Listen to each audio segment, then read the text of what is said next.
What's up? Hello, everybody. Welcome to another episode of Roll Pod. We're recording this on Tuesday, April 23rd. The NCAA basketball transfer portal is officially closed as of Tuesday night.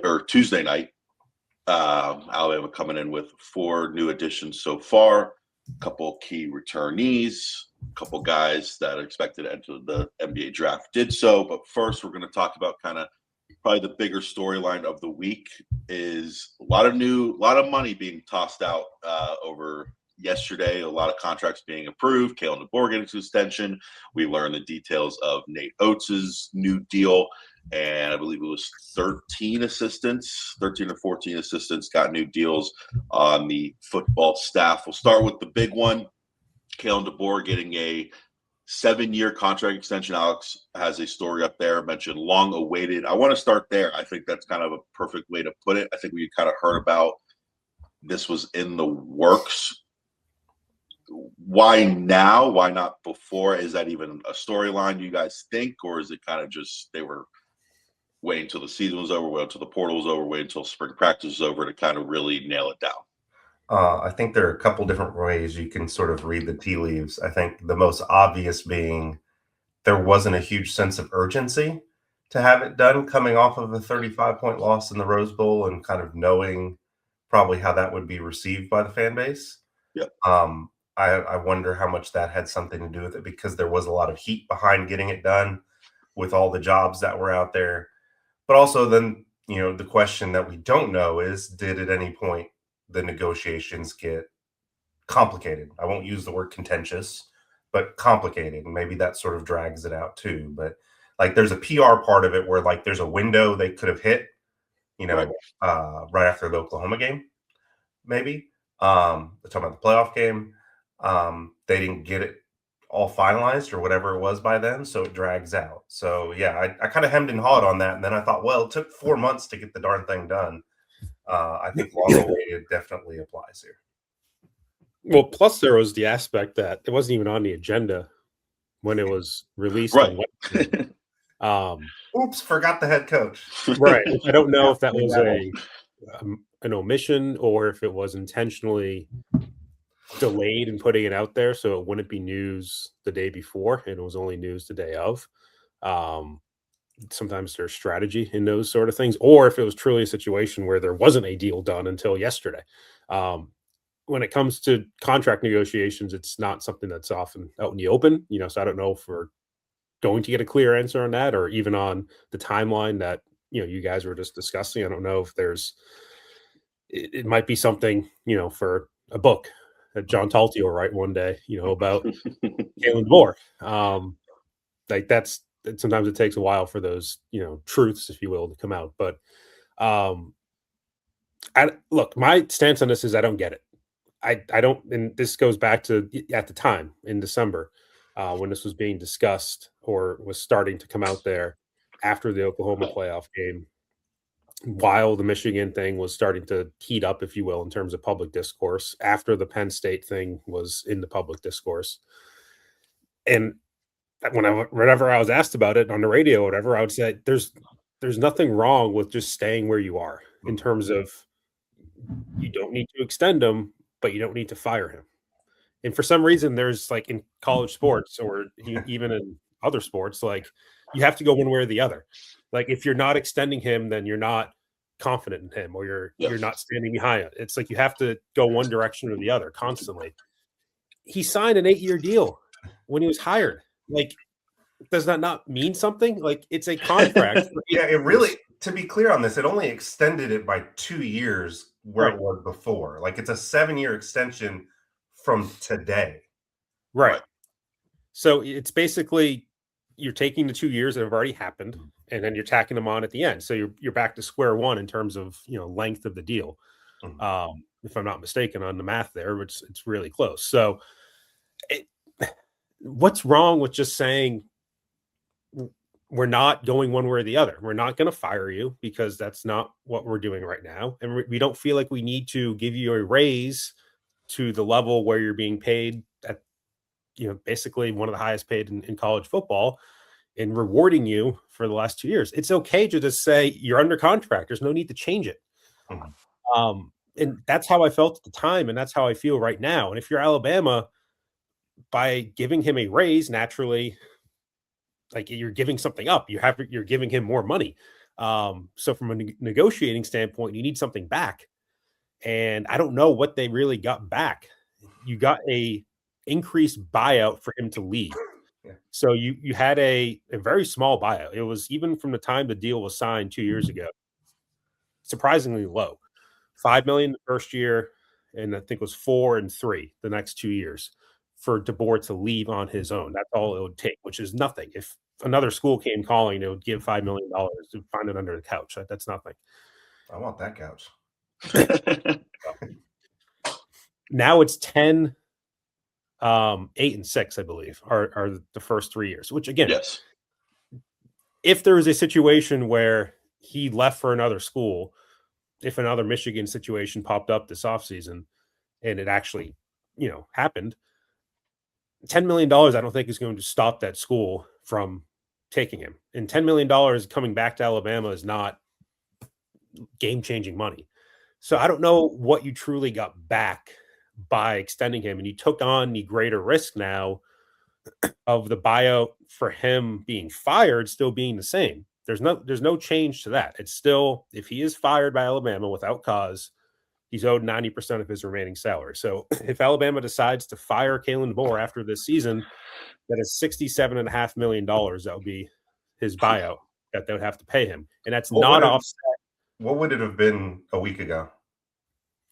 90% of his remaining salary. So that he was averaging? He's averaging numbers 11.5. Right. It was 10.5. Oh, it does. $1 million raise. If he gets fired, again, this is the ultimate theoretical. If he gets fired after this year, you are paying more because the length of the contract is more. There's more remaining on it than there was before. Exactly. So the buyout parameters don't change, but the buyout figure does. Exactly. That's right. That's my point. And so you're increasing the amount of time left on the contract, therefore increasing the amount of money left on the contract, therefore increasing the risk, the financial risk, if you did need to or want to fire him after this season. Again, I don't have the exact number on what it was. If you're firing him after this season, I think it would have been in the range of 40 something million. And now you're going up to 67.5 million.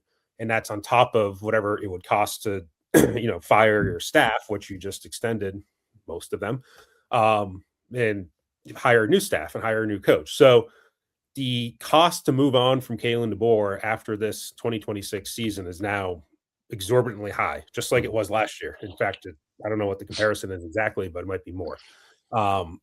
So that's a risk for Alabama. And I don't know what you're getting back. You're avoiding a situation where you're just kind of in the awkward middle. We're not going to extend you. We're not going to fire you. But again, I don't think it's wrong to live in that space when you're under contract. So I don't understand what Alabama's getting from this deal. I can understand how it happened. Like Jimmy Sexton is very good at what he does. And there's often ADs who it happens. Like he gets what he wants. And if there was a situation where you felt like if you didn't extend him, he was going to leave for Michigan, so what? Like, it helps in the sense that if that happened, A, you would have gotten a very small buyout back. B, you would not have owed him anything. And C, you go out and hire a new coach. Like, you pay him the same money or a little bit more. Like, is that the worst thing in the world? No. So I don't. I do agree that you said, like in this day and age, it's either you extend them or not.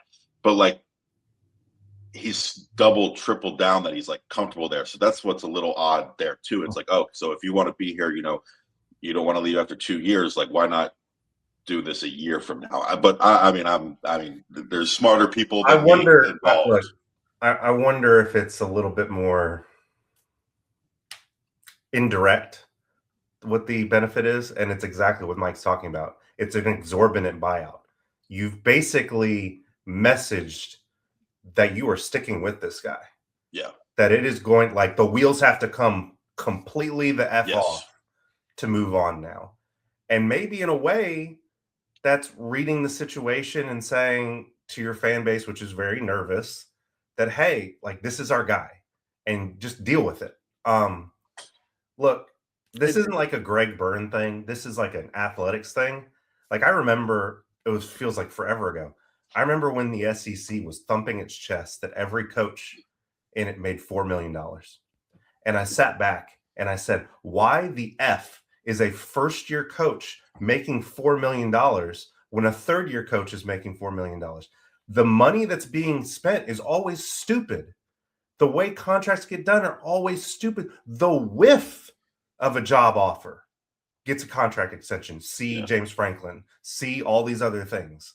You don't even have to have another offer from somebody else for an AD to get antsy and say, I got to give him a new contract. It's the same thing as having these rolling deals that a lot of schools have, where because we got a message to our recruits that they're going to be there for the duration of when they go to school. Nobody cares about that anymore. I don't think that matters anymore. Yeah, saying, oh, this got done before official visit season. Like, that has no impact on any of this. Your message to recruits is the zeros. Yeah. They don't. Is what you're paying to coaches. It's how many zeros. And the bottom line is, this is the market. This is what you do. You were never going to win over Jimmy Sexton when Jimmy can sit back and say, I know you don't want to pay him, but remember Penn State, remember Michigan, remember winning that game in Oklahoma and going to a Rose Bowl. A lot of guys have gotten, and this goes back to what I said, a lot of guys have gotten extensions for a hell of a lot less than that. Does it mean you should have done it? Would I have? I don't know. I think Mike is perfectly right to say it shouldn't have been done, because that's just taking a business approach. It's saying, I don't feel any threat in April to get a deal done. Like, nobody's coming for you in April. I get that. But this is the market, and the market is stupid, and the market responds to pressures in a weird way, and it wants optics to be just right. And you know what feels just right is saying we got a coach under an 8-year deal or whatever the heck it is now. Like, that's what it is. And it's saying that our coach turned down other jobs, so we're going to keep him forever. Like, never mind that this fan base has its pitchforks out if the first thing goes wrong next year. Yep. And that's the thing. It's added risk for Greg Byrne. I mean, that's the reality. If you're in for a pound, you're in for a penny. Like, I mean, you're there already. Right. So that's why I think, like, there's a part of me that thinks maybe this is a calculated move in order to say, we got to stick with it. Like, even if it gets a little bumpy next year, we're going to have to ride it out. Well, yeah, let's just say bumpy. Let's say by December, this team is 8-4 or 7-5. Like, let's just say it, like, under a hypothetical scenario. And then you have Greg Byrne and he says, well, the buyout's exorbitant. Yeah. You know what everybody's going to say? You were the one who just gave him that deal 7 months ago. Yeah. It's the hot dog meme. Who did this? And then that becomes a risk for him. So, like, I understand what the market is, but he wasn't in the market. Like, you had a contract. That's why if you'd gotten this deal done in late December, fine. And then you lose the Rose Bowl. If you were losing in that way, I think fans are still like, I get it. We didn't want our coach leaving for Michigan because look what else was out there. But it's the timing of it again. Like, I think that's a huge part of this. Like, in the NFL, like, I would cover contract holdouts, you know, and the team would say the player's under contract. Like, we don't need to pay you the market rate for what you would get as a free agent when you're already under contract. And the player's leverage in that case is to hold out and not play. And then that becomes a situation where the team needs to pay him more in order to get him into play. Kalen DeBoer is holding out and saying, I'm not going to coach Alabama until you pay me $2 million more. Yeah. Like, there was no chance of that. So what's the leverage that DeBoer's side had that forced Alabama's hand to do this? It from a negotiation standpoint, it doesn't make any sense to me. And I'm not an AD who's been an AD at all these schools like Greg has, but I just don't get it. Yeah. And I sense, I don't want to put too much stock in social media and all that. I sense a lot of fans are like, what exactly is going on here with this particular deal? So I don't know. We'll see what happens. Here's the other thing. You can say you increase the buyout for him to leave.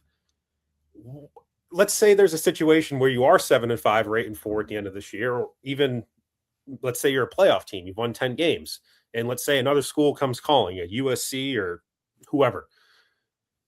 And why would you leave if you're Kalen DeBoer? Like, why? Like, to get paid a couple $1 million more? Well, guess what? If you get fired by Alabama, you're getting paid from Alabama 90% of what you're owed, and you're getting a new deal to go to a different school. So why would you leave on your own? Yeah. Like, if you're going to get fired by Alabama, you're not getting another job of equal value. It's those two things don't equate. I mean, USC's not hiring. We're using USC as an example. They're not hiring a 7-5 coach. Doesn't pass muster for its family. It's just not going to work. And if he's got 10 wins, and it's like last year where fans are still like, this isn't going the right way. And then Kalen says, I would like to restart because it's no longer year 2. And I would look like a coward for leaving after 2 years. It's been 3 years. I've given it a good run, yada, yada, yada. Then you get $10 million. But again, what is $10 million?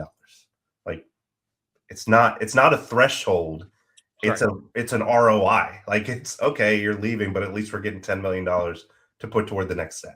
So let's say things are successful this year. Let's say this team goes deep into the playoffs, national championship run, or whatever. And let's say there's interest from another school. Again, I don't know, the timing wouldn't work on that anyway.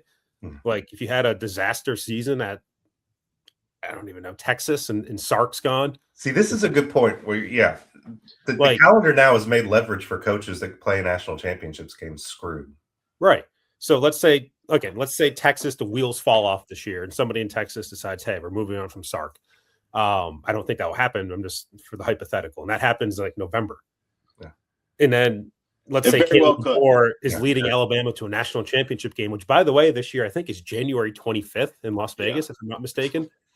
So then all of a sudden you have another situation like this. And is Kalen DeBoer leaving for Texas? Like,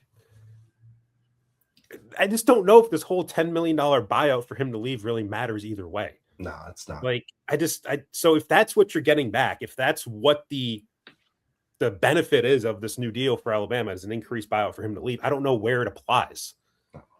So all you've really done is it's a contractual equivalent of a dinner mint. It's great to have, but you don't really need it. Right. It's not, I just don't see it being useful. And so all you've really done is extend his deal and paying him more when, by the way, everybody in college sports is talking about how there's no money to go around to pay players and to do all these other things. And you're cutting costs and getting rid of, media lunches and whatever else they've cut from the department budget. And by the way, we're going to pay Kalen DeBoer $2 million more. I don't get it, man. I don't get it. And that's, again, it's not to say Kalen DeBoer is a bad coach and he should be fired, but there is a space between those two things, and it is okay to be in that space. Yeah. And I thought that they were living in that space. I thought that would be a shrewd move for Greg Byrne in hindsight, but it didn't last. And look, here's where they are. Could be as simple as, and I don't think we need to go on forever about this. It could be as simple as when those conversations were happening in December or whenever it was, that Greg and Jimmy get on the phone and Greg says, okay, I promise we're going to get a deal done.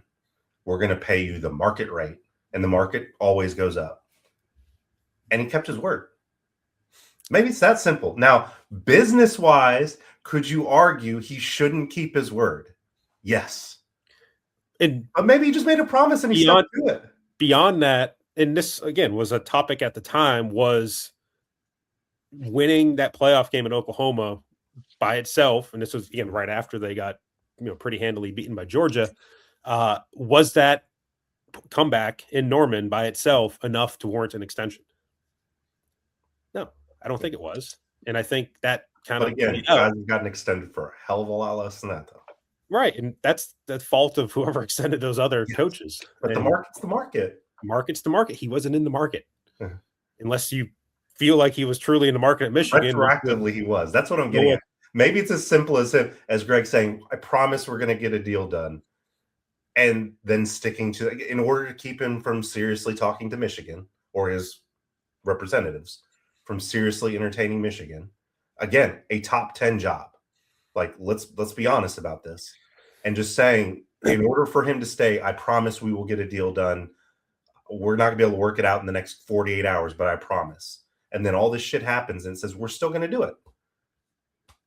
Yeah.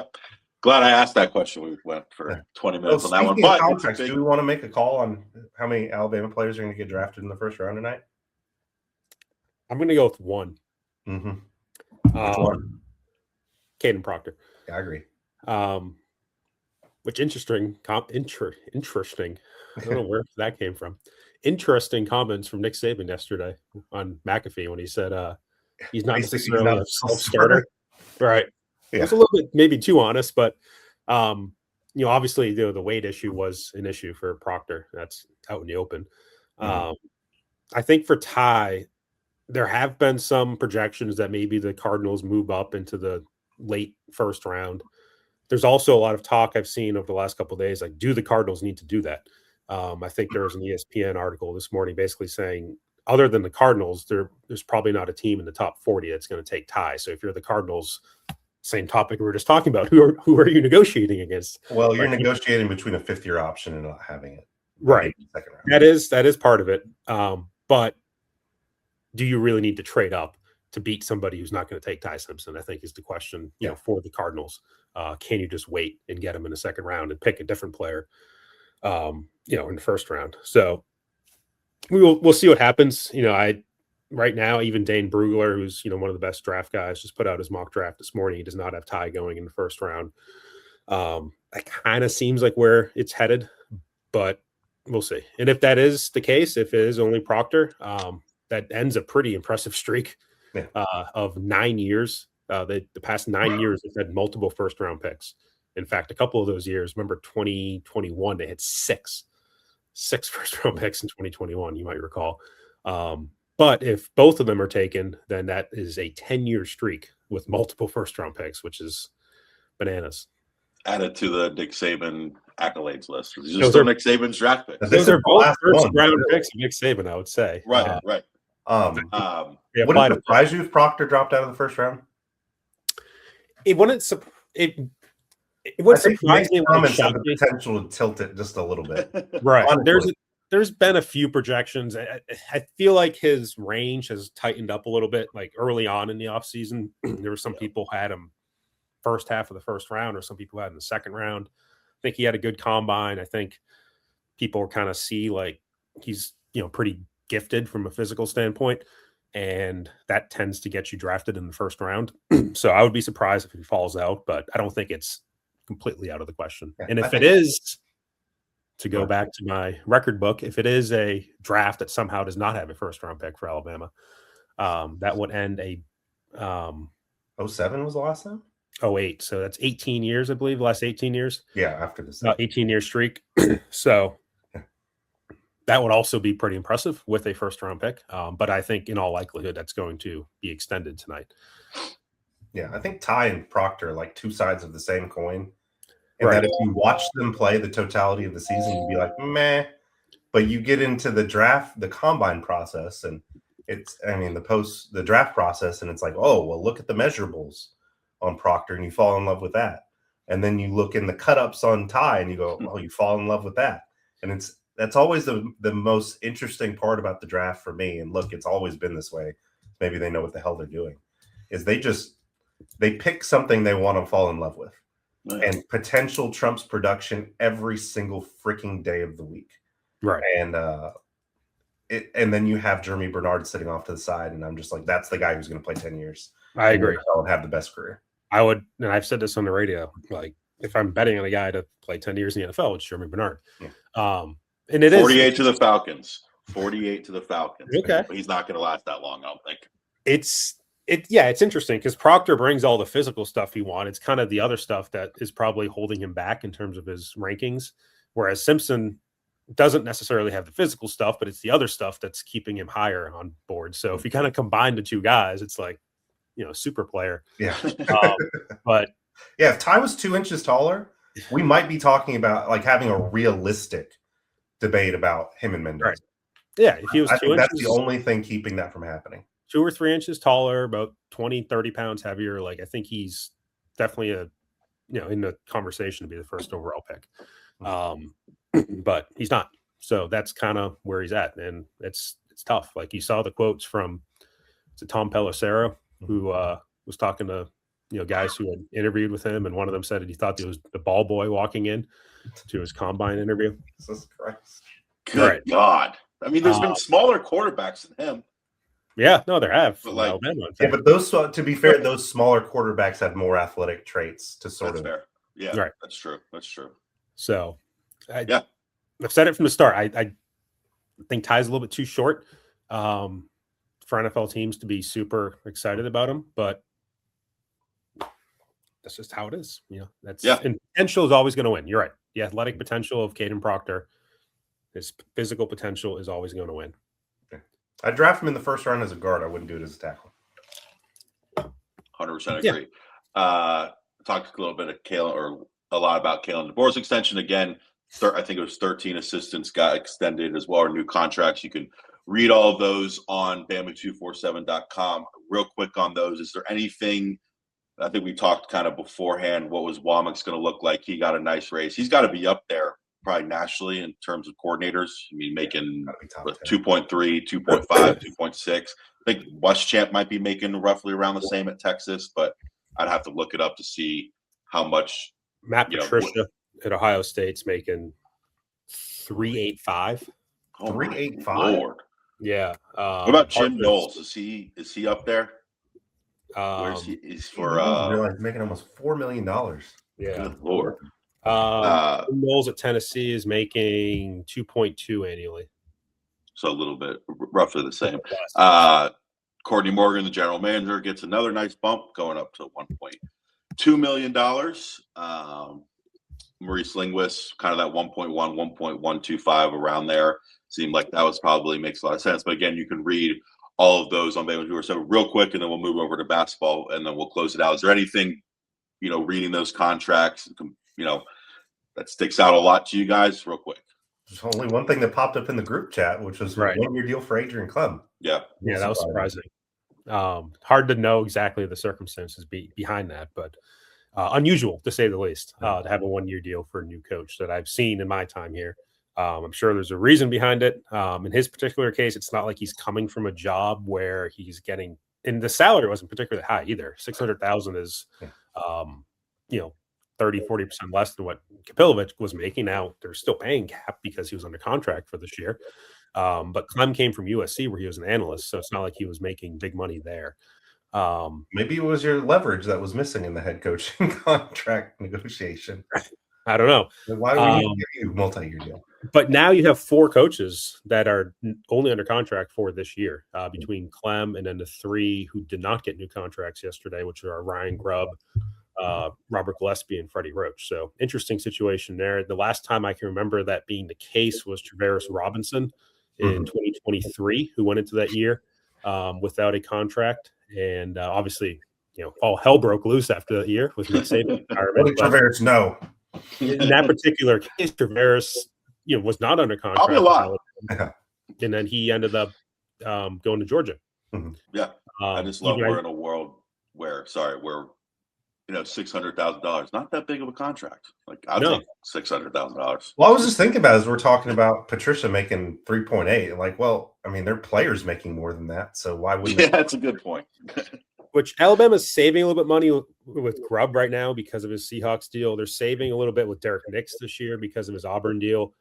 They save a little bit money with Sheridan and Shepard moving on, but they're paying Kapilovic. I wonder if that might be part of Clem. Now, we don't know what his deal was with the USC because they're a private school.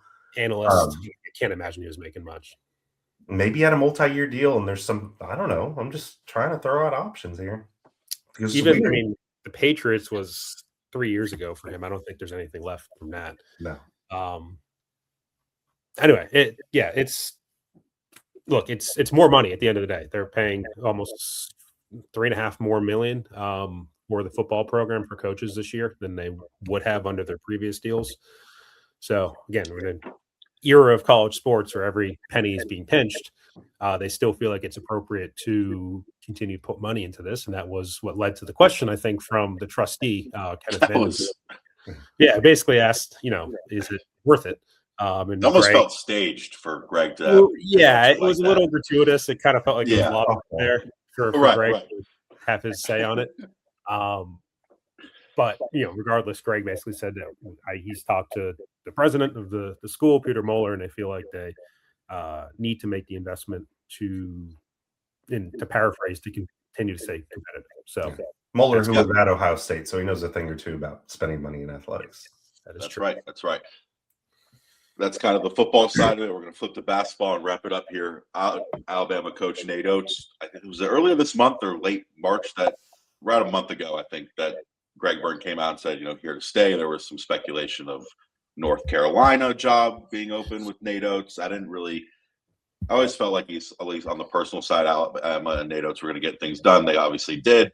The numbers come out. He gets a deal that runs through March of 2032, jumping him up to $7.25 million. I believe it was $6.25 million before, or 6.02, I believe it was this year. So 1.2 raise, 1.3 raise. Yep. I don't really have any. I'm kind of just saying it. I don't. Right. It's one of those situations where I don't know if there is a ton of leverage for the same thing. We're talking about leverage, like for Nate Oats. Because, well, it was an expiring contract, or soon to be expiring contract. I think that was his buyout. No. Nate was under contract, I think, through 2031 or 2030. So was it the buyout that was going? It was the buyout. Yeah. Right. So the buyout was really going down, and it dropped already on April 1st from. It was cut in half, wasn't it? Right. It was like, I think 10 to 5, maybe. 10. Okay. Yeah, I believe it was 18 down to 10, if I remember correctly. And obviously, that's the same thing. It's like if there was a school that wanted to hire Nate Oats this particular last cycle, $10 million probably wasn't prohibitive. It's not easy, but it's not. If North Carolina wanted to hire Nate Oats, I think they could probably afford the $10 million to get him out of there. So you raised the buyout back up, and I don't have it in front of me. What is it now? I was going to ask what it was. I wrote a story about it. I should probably know, right? But here's the thing. The buyout, so it's $15 million back up through March of 2027. Here's the thing. That doesn't matter. At this point, that doesn't matter because he's not getting hired by anybody else right now. The cycle is closed for this particular season. And through March 31st, 2027, if another school wanted to hire Nate Oats after next season, they would just wait until April 1st, 2027. So the $15 million buyout right now doesn't feel like it really means anything. But can you wait till? Can you, if you're a school, can you wait till April 1st with the portal? Sure. Portal North Carolina will still be open. Yeah. Yeah. I think you would just wait if you're another school. And, what's another week after the Sweet 16 or whatever the case may be? Not even. That's before the Final Four of next year. So, right. Oh, right. Yeah. I think the whole $15 million right now doesn't really mean anything. It's increasing the buyout after that from 12, where otherwise I think it would have been 4. So that is helpful. Again, is that totally prohibitive? Probably not.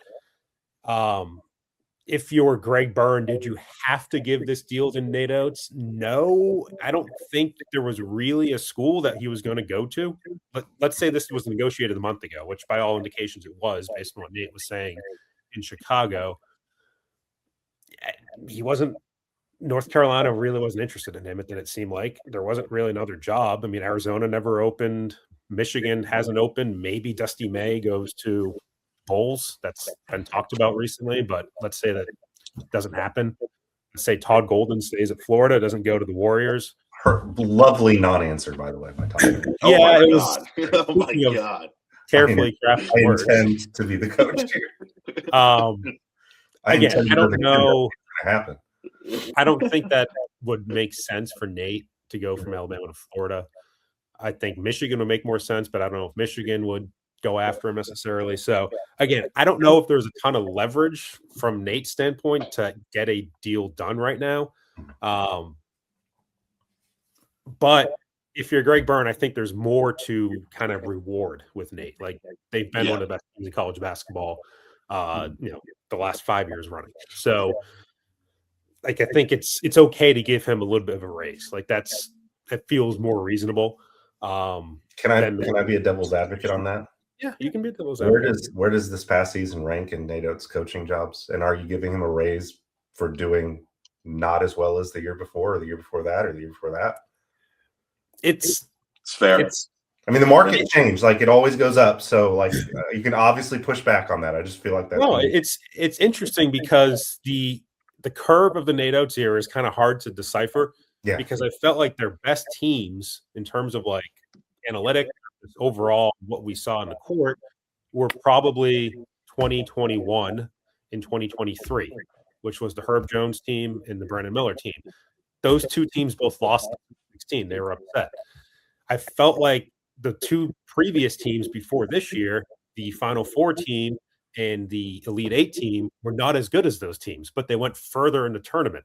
And so they're kind of viewed through a better lens because you can say we had a Final Four team. You can say we had a Elite Eight team. I don't know if those teams were as good as those two preceding ones. I feel like this past year is somewhere in the middle. Well, I don't know. This past team was probably not as good as the previous two. Yeah. And not as good as the two. And this will lead us into what we came to talk about is can you separate Nate's coaching job versus his roster management? Because I think as a coach this past season, he did pretty well with what he had.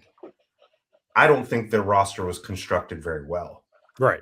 So, like, if you can separate those two things, then I think it's a different thing. But I think as Nate has talked about, and he's recognized that he needs to change in that. There was clear misses, through the portal. I mean, he went 0 for 4. He went 0 for 4 in the right. portal. Absolutely. If you really take a 1,000-foot look at it, he went 0 for 4. And he talked about it. Like, he mentioned he pretty much missed on Noe Williamson before the season even started.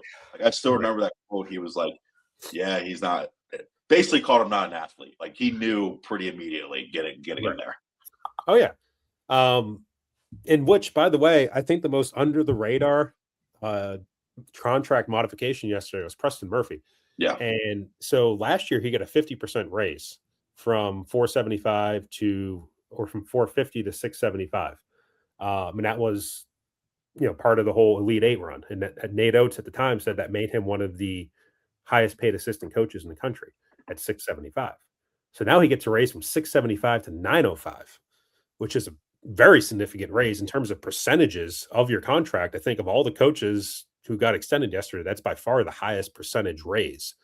And that puts him right up there in terms of the highest paid assistants. I think the UConn assistant, Kamani, is right around $1 million.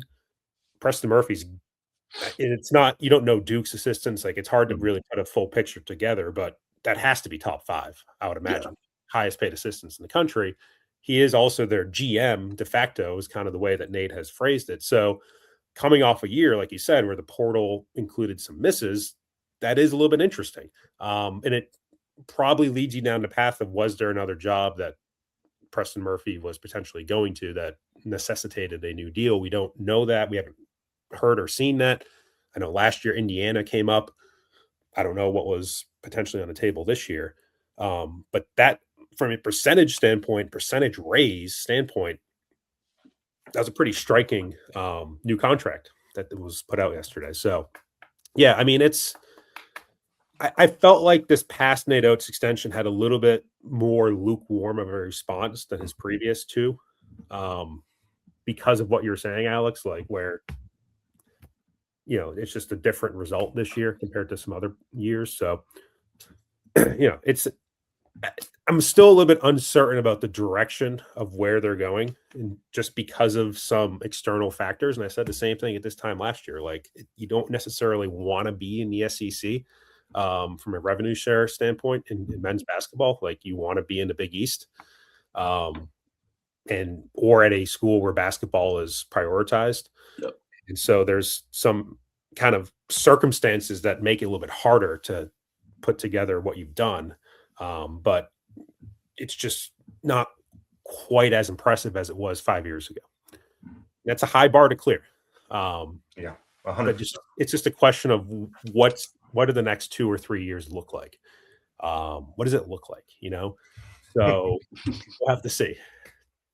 Yeah, Alabama bringing in 4 guys: Brandon Garrison, 6'10", 245-pound center from Kentucky; Drew Fielder, 6'11", 225-pound from Boise State; Jamarian Davis Fleming listed as a center, probably more of a power forward at 6'10", 240. So NATO said they need to get bigger after their loss in March Madness.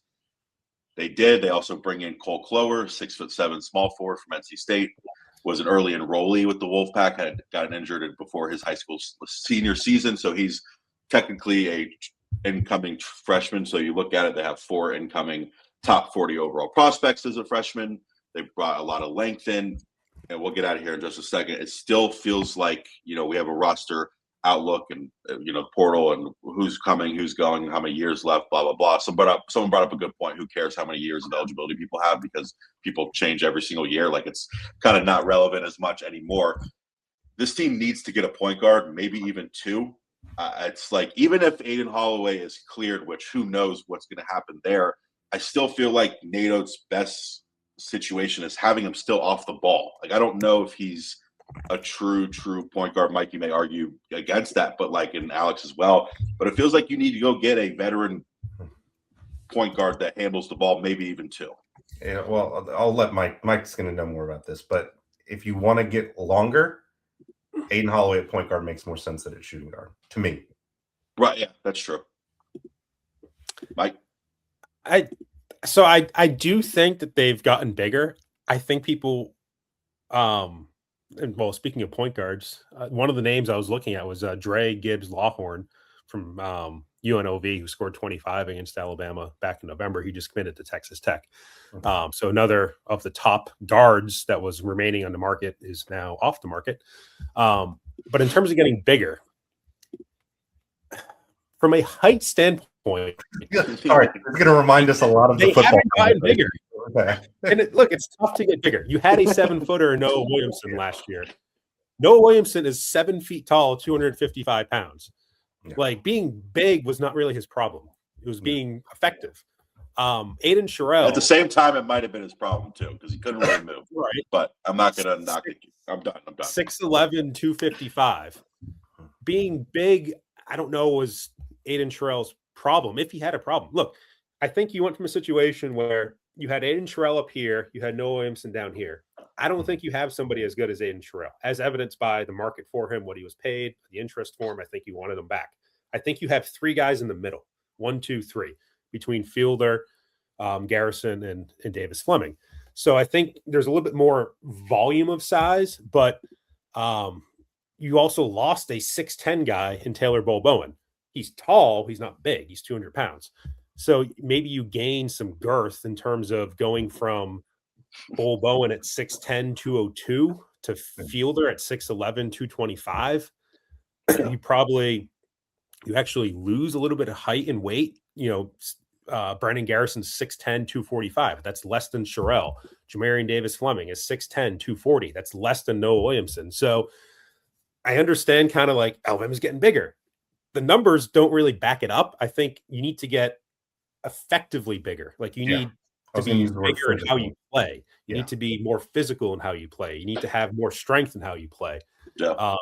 And to be honest, if Amari Allen stays in the draft, you're losing something there, because he was 6'8" and a physical player. I think some of that faded towards the end of the season, but in terms of what you got over the balance of the year, that would be, from a physical strength standpoint, a pretty significant loss.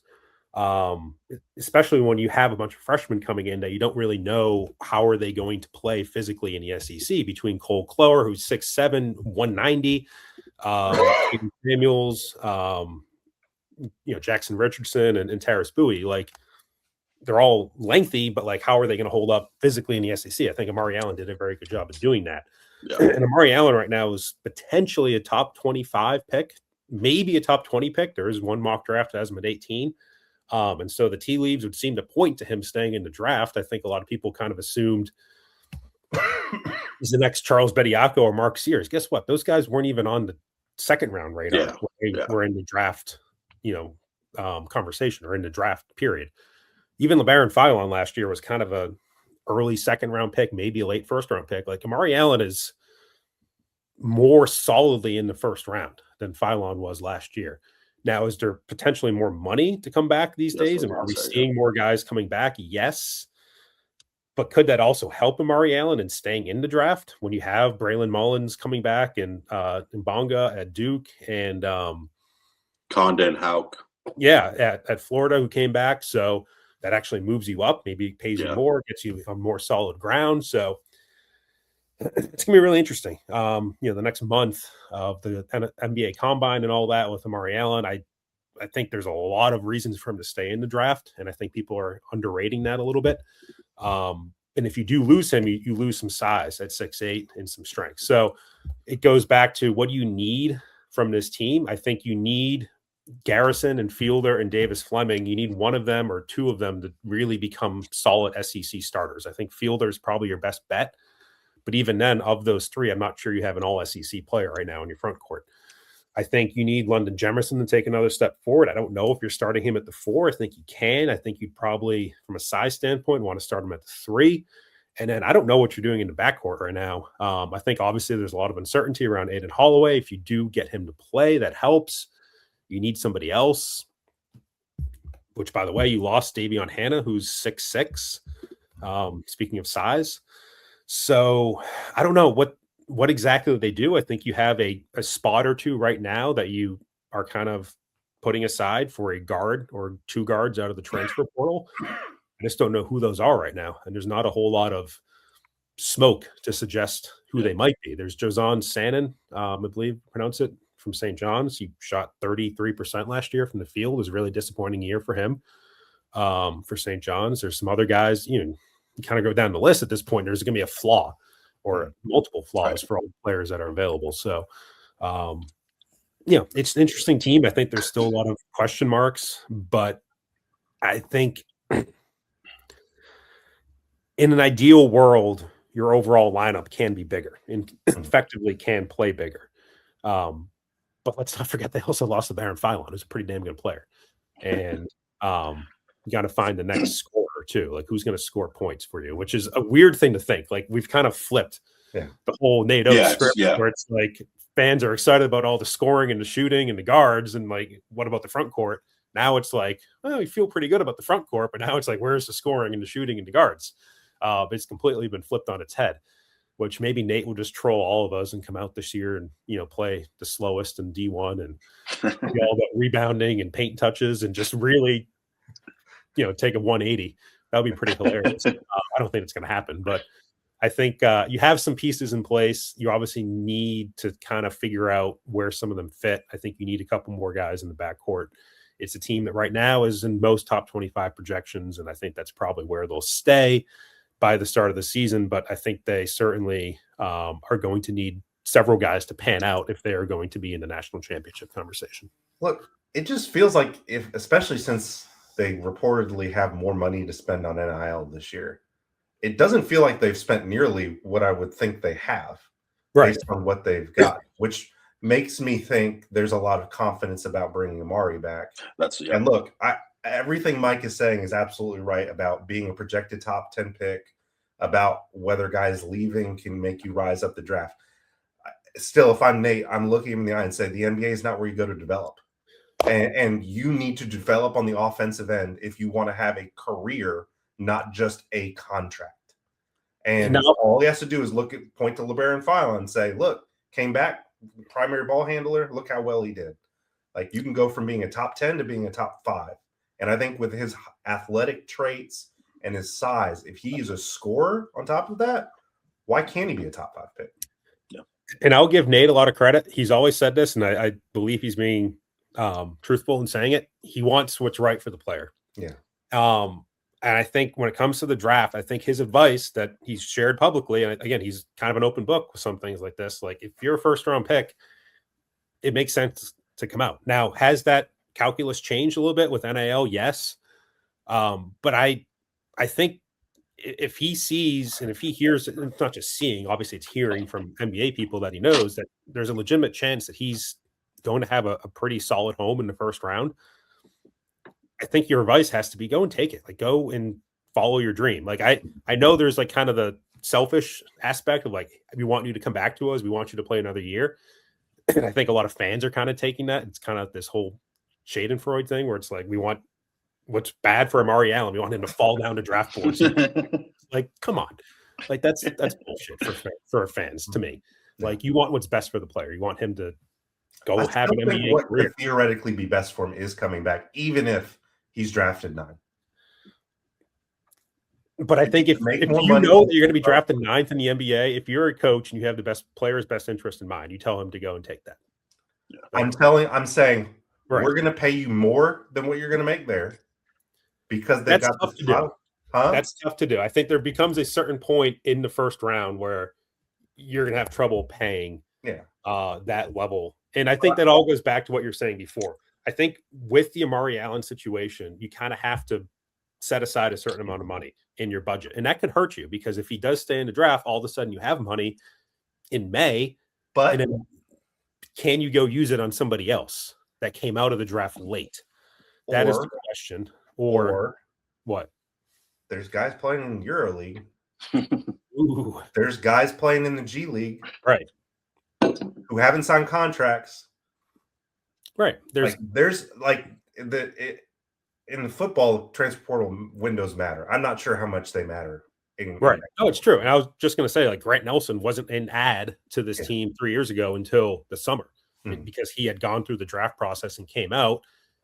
Charles Bediako had gone through the draft process and stayed in, and money wasn't quite what it was now, but I'm sure Alabama was able to kind of send something to Grant Nelson's direction, and you can probably do the same thing now. If this happened, and if Amari Allen stays in the draft and you have some money to spend in the summer, there's different ways to spend it. Yeah.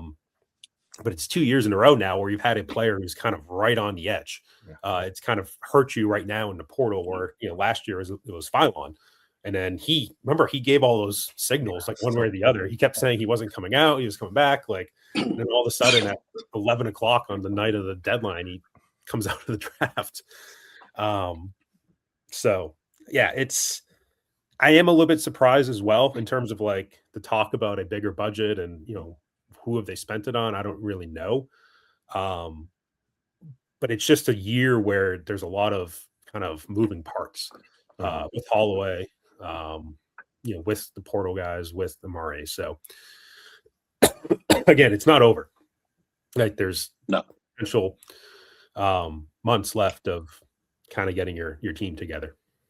Yeah, I think Lennon Jemison was probably one that got paid, got another bump. Right. Again, they put more money in the system. I don't know how much of that affected the overall budget, but he was probably one. You got to return guys. You got to pay guys to come back. But remember, you got Phylon's money coming off the books too. That's true. Considerable. That's true. On top of that, like how many guys does that alone pay for? Right. And look, how much do you really need to pay in Holloway to come back if that's in fact the case? Yeah, you have some leverage in that one. Yeah. Yes, you do. Yes, you do. Yeah. Yes, you do. All righty, guys. Loaded show. We talk about Kalen DeBoer's contract extension. We talk about the other assistants. Little draft talk.